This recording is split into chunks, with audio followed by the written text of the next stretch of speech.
Today on Bama Network, I'm Katelyn Heffler, and I'm with my co-anchor, Jayde Saylor, and today we will be hitting on the Bama-Duke game this past weekend. So I think anybody watching can agree that this game started off incredibly slow and a bit concerning, even though it was Duke. I think everyone watching was kind of just like, what the heck is going on with our offense right now? Yeah, our game did start off super slow. We only gained 3 yards in our first possession, and Tua got sacked, and then Bama punted.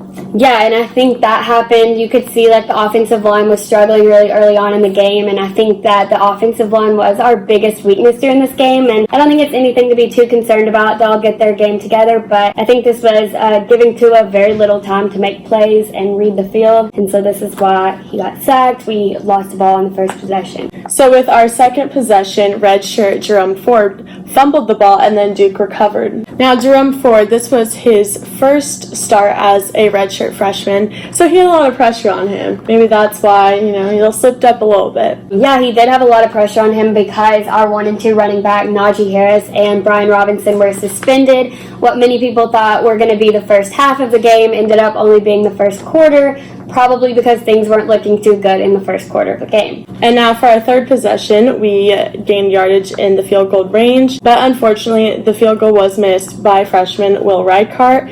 So the curse of the kick continues.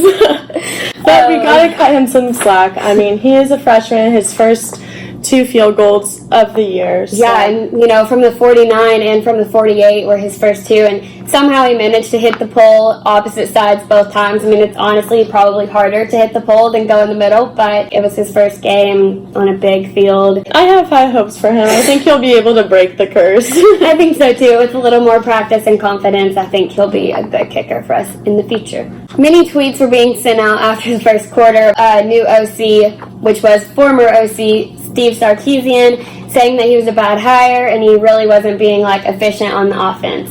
But Smith, he had a good perspective on the whole situation. In an after-game interview, he said, "It definitely taught me a lesson. Looking from the sideline, I could see what Coach Stark is really trying to do." Which I think gives us, Bama fans, players, coaches, everyone a little bit of hope that with time, Sarkisian will really have this offense under control. We did see a lot of changes from Sarkisian and the offense going into the second quarter. Do you agree? How do you feel about that? Yeah, I think that definitely the players, the coaches, and the fans, of course, definitely gained confidence after the first play of the game, which started with the pass from Tua to Najee for 54 yards. Although it was called back and penalized, I think that it really, caused the energy to change and gave us confidence to move forward. Yeah, definitely. And coming right off of that play, we had Tua to tight end Miller Forrestall for the first touchdown. And I think that kind of shows how Sark really changed up the game, saw what wasn't working in the first quarter, and so then we went to tight end play and we got the touchdown, and the extra point by record was good. So aside from little mistakes and of course the first quarter, I really liked what I saw to be our first game playing as a team together with a lot of new changes on the coaching staff. Last week in our episode, I think I said something like our offense would be the ones carrying the team, and I really expected them to have to be the ones outscoring opponents. Due to key injuries on defense and kind of a young defense, I wasn't really expecting them to step up the way that they did in this game, and I was really surprised and impressed with our defense in this first game. Yeah, and I think Shane Lee and Christian Harris really stepped up. What a great start to this season. Lee found out that he was starting less than a week before kickoff, and he made the right calls. He stayed in the right position, and I'm so excited to see his bright future that's coming this way if he keeps it up. I'm really excited to see what's in store for his future, because a lot of people will say, oh, well, it's just Duke.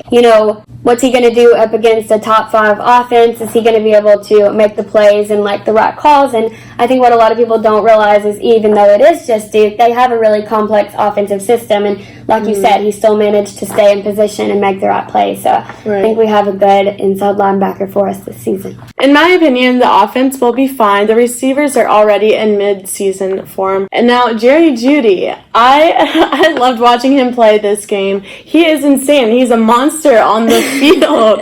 Although the O-line is young, I'm not worried about their performance this season. I think that they will definitely improve. It was nice to see the defense that we just seemed to be missing last season back on the field. Of course, many injuries factored into that, and it's no secret that Bama fans are ecstatic to have Terrell Terrell Lewis and Trayvon Diggs back on the field this season. Let's take a look back at a couple of big plays they made in last week's game. In the history of Bama football, the defense is what has made the program so successful. And Bama has definitely seen better games and have a lot to improve on, but I have no doubt in my mind that Nick Saban will have this team ready for future games. So it's evident that Bama cannot start another game like they did and have the same outcome of the first quarter against a high-ranked and competitive team such as A&M. I think that New Mexico, though, it'll be a good practice game for them so that they can get back into the rhythm of everything. Yeah, I really agree with you, and if Alabama can avoid injury this season, I think it's likely to go in their favor. We got to see many freshmen and players down the depth chart go in after the second half and get their chance. Yeah, we got to see some play from backup quarterback Mac Jones. We also got to see the reaction from Tua when his younger brother Talia went in the game and got a touchdown on his first play in his college career. To blow the doors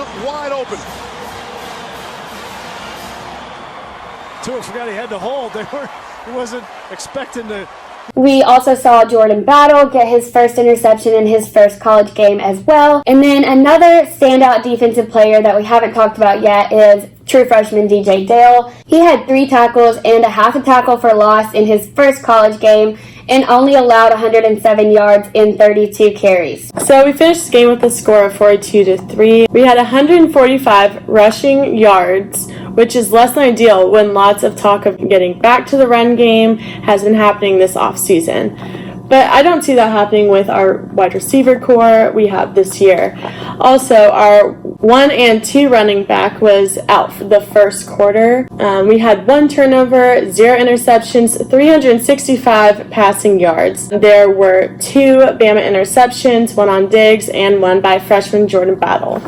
So let's talk a little bit about some other games that happened this past weekend. We had Auburn and Oregon, and for someone who didn't really watch the game and just check the score, it could make you really think that Auburn's a better team than what they actually are. Looking at some stats from freshman quarterback Bo Nix, he went 13 for 31, 177 yards, and 2 touchdowns, which he is a young player, but that's just not great statistics for your starting quarterback. When you compare them to Tua, who went 26 for 31, 336 yards, and 4 touchdowns. Now, obviously, Auburn was playing Oregon and Alabama was playing Duke, but these are things to take into consideration. I also think it's noteworthy to say that Tennessee did lose to Georgia State. I think a lot of Alabama fans got a kick out of that one. LSU was looking pretty good, as they tend to do early in the season, and Joe Burrow did have a career night, so we'll keep a watch on him. Let's talk about Oklahoma and former Alabama quarterback Jalen Hurts. Jalen's first game at Oklahoma was a career game for him, which is awesome. I am so happy for him, as most Bama fans are. But it was Houston, and while Houston isn't the worst team in the world, they're also not the best. And you just kind of have to wonder, would all that hype on Jalen Hurts from this past weekend be as hype if he was still at Alabama instead of at Oklahoma? And while there is a lot of Heisman hype regarding Jalen Hurts already, he knows that the Oklahoma defense isn't going to cut it come playoff time, and I think that really showed in his post-game interview. Although we play New Mexico this weekend, the game to watch is actually the A&M and Clemson game. Now, what's your prediction on that game? So I have a lot of opinions on this game. If Dabo has the game that he had against Georgia Tech, against Texas A&M, I could really see A&M coming out with the win. I do believe it'll be a very close game. I think that Trevor Lawrence didn't really blow me away in the first game of the season, while Travis Etienne did. So I have very mixed opinions on this. I don't know. I just think it's going to be a very close game. What do you think about it? I think it's going to be a really close game, but I got to say that I think that Clemson will pull out the win. Thanks for tuning in to Bama Network, our first game of the season. This week, we are excited to have our home game, and then we will be uploading the next week. Follow down below, and don't forget to like and subscribe this video. We loved hearing your guys' critiques on our last video, so we would appreciate all the support, and the same as last time. I'm Katelyn Heffler. And I'm Jayde Saylor. Roll Tide!